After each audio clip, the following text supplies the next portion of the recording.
ان کو بیسیکلی ہر بات کا پتہ ہے. پہلی بات سر ہمارے آپ کو پتہ ہے کہ اس پورے دور میں 4700 بندہ تو انہوں نے 16 ایم پی او کے تحت ڈیٹین کیا تھا, 10,000 بندے پہ ایف آئی آرز ہوئی ہیں. ڈیفینیٹلی پاکستان پیپلز پارٹی نے قربانیاں دی ہیں. محترمہ بے نظیر بھٹو جس دن شہید ہوئی پاکستان بند ہوا, لیکن میں تصحیح کرتا جاؤں کہ میں اس وقت طالب علم تھا جب ذوالفقار علی بھٹو صاحب کو پھانسی ہوئی, جس کو ہم ڈے فرسٹ سے یہ سمجھتے تھے کہ وہ جوڈیشل مرڈر ہے. اس وقت پاکستان میں چڑی بھی نہیں پھرکی تھی. اس وقت جو لوگ اس وقت ذوالفقار علی بھٹو صاحب کے خلاف تھے وہی آج ہمیں نہیں چاہ رہے. اس وقت پاکستان کے جو قریبی ساتھی تھے انہوں نے نیشنل پیپلز پارٹی بنا لی تھی, اور 2002 میں جب مسلم لیگ نون پہ یہ ٹائم آیا کہ اسٹیبلشمنٹ اس کے خلاف ہوئی تو اس وقت ٹوٹل پنجاب میں 17 سیٹیں لی گئی تھی. دیکھیں بات یہ ہے کہ یہ بات اگر آپ تاریخ کو صحیح سمت میں لے کے آئیں تو اس وقت ہمارے خلاف جو لوگ ہیں, ہم نے تو اتنے جبر اور اتنی ظلم کے باوجود جب ہمارے سے ہمارا سنبل چھین لیا گیا, میرے اپنے اوپر 8 ایف آئی آرز ہیں. رائی صاحب مجھے میرے خاندان کو بھی شاید جانتے ہو, ہم بیسیکلی شریف لوگ ہیں, میرے اوپر 8 ایف آئی آر ہیں اور دہشت گردی کی ایف آئی آرز ہیں, اور ایسی ایف آئی آرز ہیں کہ میرے پاس جیٹ طیارہ تھا کہ میں ایک جگہ سے واردات کر کے تو 100 میل دوسری جگہ پہ. بالکل ٹھیک ہے, چلیے سر بات یہ ہے اس کے چیزوں کو درست تناظر میں دیکھنا چاہیے. اس کے بالکل ٹھیک ہے بچہ صاحب ہم نے پنجاب میں جی بالکل صحیح ہے, آپ نے الیکشن لڑا اور آپ کے بقول آپ نے وہاں سے الیکشن جیتا بھی ہے, لیکن بہرحال چلیے ایک چیز میں پیپلز پارٹی نے نظر ثانی کی اپیل جو ہے وہ کی ہے, اور میرے ساتھ کامران مرتضیٰ صاحب موجود ہیں. کامران مرتضیٰ صاحب, سنی اتحاد کونسل سے کسی نے الیکشن لڑا نہیں اور مخصوص نشستوں کو مل نہیں سکتی, ایک آرگومنٹ یہ ہے. دوسرا یہ کہ تحریک انصاف فریق نہیں تھی, اسے بھی مخصوص نشستیں نہیں مل سکتی. ایک تو آپ اس بنیاد کو کیسے دیکھتے ہیں بطور قانون دان یہ جو نظر ثانی دائر کی گئی ہے, اور دوسرا یہ کہ جے یو آئی بھی کیا فیصلہ کر سکتی ہے یا کر رہی ہے یا زیر غور ہے کہ آپ بھی نظر ثانی دائر کر سکتے ہیں؟ اس میں دو پہلو, ایک پارٹی کا اور ایک میرا ذاتی جو نا نقطہ نظر. جی پارٹی نے یہ ڈیسائیڈ کیا ہے کہ خیرسگالی کے طور پہ پی ٹی آئی کے ساتھ ہم اس میں ریویو کی پٹیشن فائل نہیں کریں گے, باوجود یہ کہ ہم اس سے جو ہے جزوی اتفاق مولانا صاحب نے کیا تھا, کوئی کلی اتفاق نہیں کیا تھا. کسی کو اگر جو ہمارے ایسے لوگ جو اس سے افیکٹی ہیں اگر وہ خود اگر اپنے طور پہ کوئی جانا چاہے تو ان کی اپنی مرضی ہے, تو پارٹی جو ہے اس میں ریویو نہیں کرے گی, یہ بات طے ہو گئی. فیصلے میں جو ہے مجھے کئی نقش نظر آتے ہیں ذاتی طور پہ, میں یہ آپ کو اس میں ایک نقش یہ ہے کہ وہ جو شریک سفر نہ تھے ان کو منزل مل گئی, اور دوسری بات یہ کہ قانون کو جو ہے وہ آپ تبدیل نہیں کر سکتے, یہ آپ کا حق نہیں ہے. قانون سے وہ تبدیلی کا مطلب یہ ہے کہ یہ 3 دن کے اندر جو ہے وہ انڈیپینڈنٹس نے جوائن کرنا ہوتا ہے کسی پولیٹیکل پارٹی کو, اور یہاں پہ سپریم کورٹ کسی کو اگر 15 دن دے تو یہ پہلے تو قانون کی یہ وائلیشن ہو گئی, پھر وہ from the debt of notification ہوتی ہے وہ وائلیشن ہو گئی. تو اس میں جو ہے نا مجھے جو ہے اس فیصلے سے بہت سے تحفظات ہیں ذاتی طور پہ, مگر ایز اے پارٹی جو ہے نا ہم نے ڈیسائیڈ کیا ہے کہ as a party as a J U I Pakistan ہم اس کو ریویو کے لیے نہیں جائیں گے. رائٹ سر, چلیے کامران صاحب ساتھ ہی رہے گا, میں ایک چھوٹا سا بریک لے رہا ہوں, بریک کے بعد واپس آتے ہیں. تو ذرا 2-3 چیزوں پہ میں اور بات کرنا چاہتا ہوں. ایک تو عامر فاروق صاحب کے خلاف بھی ریفرنس آ گیا ہے, پی ٹی آئی نے دائر کر دیا ہے, اس کا کیا ہوگا, کیا ہو سکتا ہے, یہ اس کی بنیاد کیا ہے, اور پی ٹی آئی کا دفتر آج سیل کیا گیا ہے. ایک چھوٹا سا بریک لیتے ہیں, بریک کے بعد واپس آتے ہیں.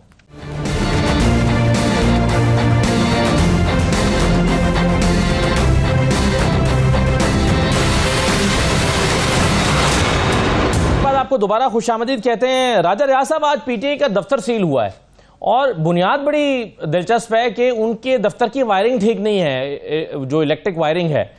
آپ کے خیال میں یہ کیا کنفیوژن کیا ہے یا مخمسہ کیا ہے حکومت کو؟ اگر ایک پارٹی جو دہشت گرد پارٹی ہے اس کو بین کرنے پر غور بھی ہو رہا ہے تو اس کا دفتر یہ کہہ کر کیوں نہیں بند کر دیا جاتا کہ جی اس پارٹی کو سیاسی سرگرمیاں جاری رکھنے کی اجازت نہیں دی جا سکتی؟ یہ بہانے بنانے کی کیا ضرورت ہے کہ جی اس کا وائرنگ ٹھیک نہیں ہے, اس کا دفتر کا کچھ حصہ جو ہے وہ سی ڈی اے کے لاز کے مطابق نہیں ہے, پہلے بھی کاروائی ہوئی پھر بھی یہ حکومت پھنسی کہاں ہوئی ہے؟ جی آپ درست کہہ رہے ہیں, یہ طریقہ اختیار نہیں کرنا چاہیے.